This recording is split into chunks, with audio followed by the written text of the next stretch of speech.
빚으로 집을 사서 돈 버는 시대를 끝내겠다. 오늘 정부가 발표한 가계부채 종합대책에는 이런 의지가 담겼다는 평가도 나오고 있습니다. 네, 누구에게 어떤 영향을 미칠지 정철진 경제평론가와 함께 분석해 보겠습니다. 안녕하십니까? 네, 안녕하십니까? 네, 일단 내용이 상당히 많습니다. 네, 그렇네요. 네. 핵심 내용만 좀 봤으면 좋겠어요. 네, 우선 어제 먼저 공개됐던 이 중도금 대출 분야부터 시작을 해보도록 하겠습니다. 아마도 분양 시장도 깐깐하게 조일 것 같은데요. 이 수도권과 광역시 같은 경우에는 이 중도금, 이 대출 규모를 기존 6억 원에서 5억 원으로 축소를 하게 됩니다. 그러니까 상대적으로 계약금과 잔금의 비율이 커질 수밖에 없어서 결과적으로 분양시장에도 일종의 이제 대출 규제가 들어가게 된다 이렇게 볼 수가 있겠고요. 이 보증금 대출도 기존에서는 뭐 주택금융공사 등이 보증을 서줬었거든요. 네. 이것을 90%까지, 그러니까 100%를 안 해주고 90%로 줄여놨는데 이걸 다시 더 10%포인트를 깎습니다. 그래서 80%까지로 더 낮춘다고 하니까 이렇게 되면 은행들이 함부로 어떤 이 분양 아파트에 이 대출을 해주지 않겠죠. 이런 우회적인 대출 압박이 있겠다 이렇게 볼 수가 있겠고요. 가장 중요한 게 이제 새로운 DTI, 신 DTI와 DSR, 총부채 원리금 상환 비율이죠. 이 시기를 꽤 앞당깁니다. 이 신 DTI 같은 경우에는 내년 1월부터, DSR은 예상을 깨고 내년 하반기부터 시행을 한다라고 하는데 그 내용에 대해서도 뭐 조금 이따 얘기를 하겠지만 공개가 됐고요. 또 하나 이번 상황을 좀 보면 전체 빚진 가구들을 상환 능력별로 구분을 해놨습니다. 네. 상환 능력이 양호하다든가 충분하다든가 부족하다든가라고 해서 이제 맞춤형 지원, 연체율이 나왔을 때 연체 이자를 깎아준다라든가 이런 내용이 있었고, 상환 능력이 좀 전무한 가장 힘든 가구에 대해서는 기존에 많이 언급이 됐었죠.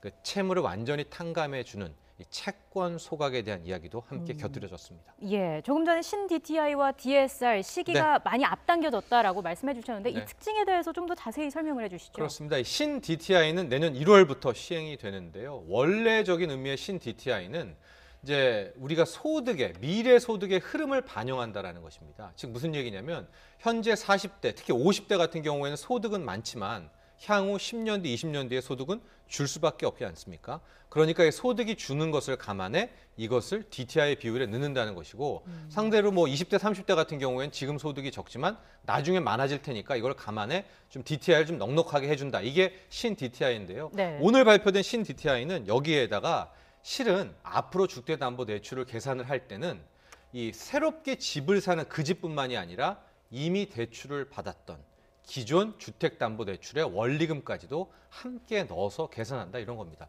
이렇게 되면 실질적으로 이미 집 한 채 사가지고 주택담보대출 받은 분들은 추가로 또 대출받아 집 사기가 어려워집니다. 뭐 이런저런 신문과 언론에서는 다양한 시뮬레이션이 나와서 얘기가 나오고 있는데 원천적으로 다주택자, 다중채무자는 집 빌리기는 힘들어진다 이렇게 볼 수가 있겠고요. 네. 이제 DSR이 가장 뜨거운 관심사였습니다. 이 DSR이라는 것은 총부채 원리금 상환 비율이라고 해서 주택담보대출뿐만이 아니라요. 개인이 갖고 있는 신용대출도 있고요.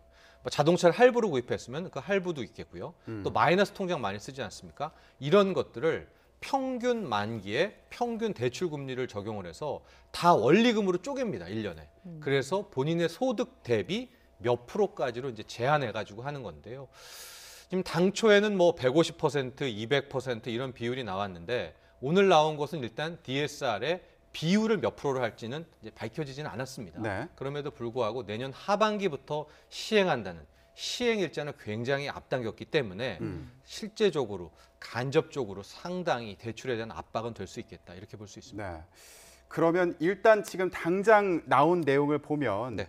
다주택자를 규제하겠다. 여기에 그렇죠. 좀 핵심이 있는 것 같은데 네. 그럼 시청자 여러분들 중에 지금 내가 앞으로 거주할 집을 사야겠다고 생각하시는 분들, 네. 이런 분들에게는 좀 불리한 부분이 없는지 이것도 짚어봤으면 좋겠어요. 오늘 나온 대책으로 봤을 때는요, 거의 다주택자, 다중채무자에 한한 이제 강도 높은 규제다 이렇게 볼 수가 있겠고, 근데 만에 하나 기존의 대출도 없고 이제 무주택자가 새롭게 집을 사는 이런 분들 같은 경우에는 지난번에 나왔던 8.2 부동산 규제 대책에 따라서 적용을 받는다 이렇게 네. 생각하시면 좋을 것 같은데요.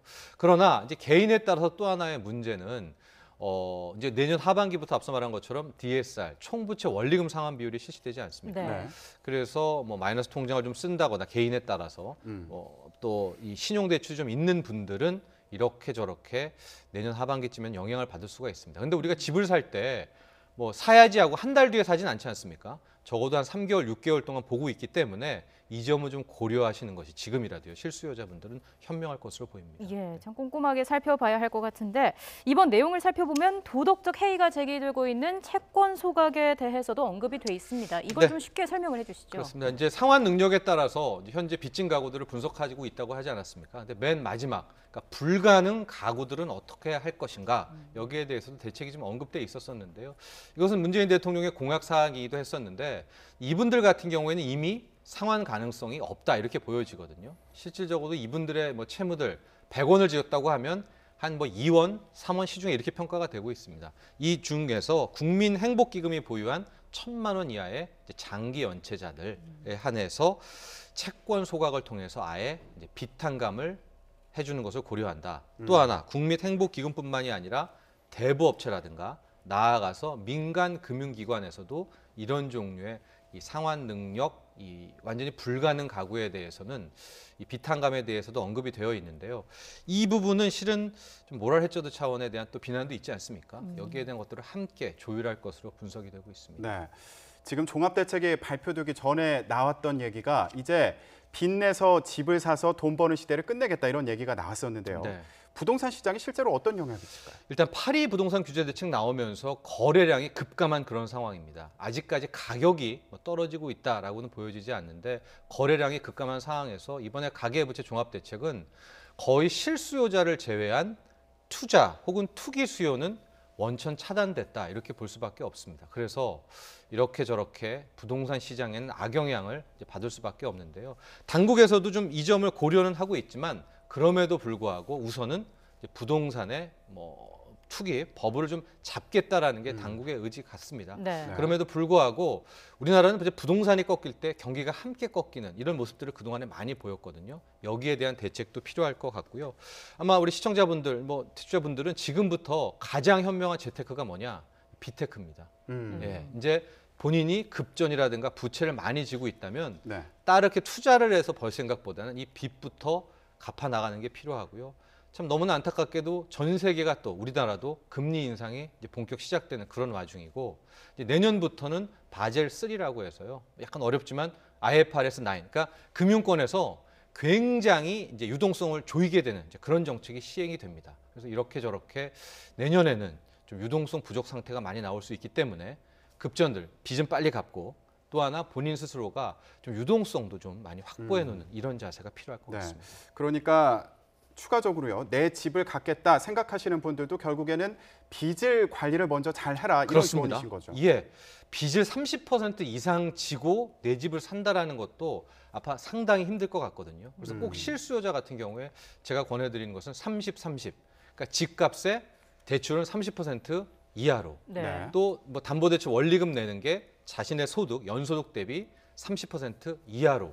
이 정도에 한해서만 좀 실수요를 고려해 보시는 것이 좋겠다. 이렇게 권유드립니다. 네, 비테크라는 말이 인상적이네요. 네, 오늘 말씀 여기까지 듣겠습니다. 고맙습니다. 고맙습니다.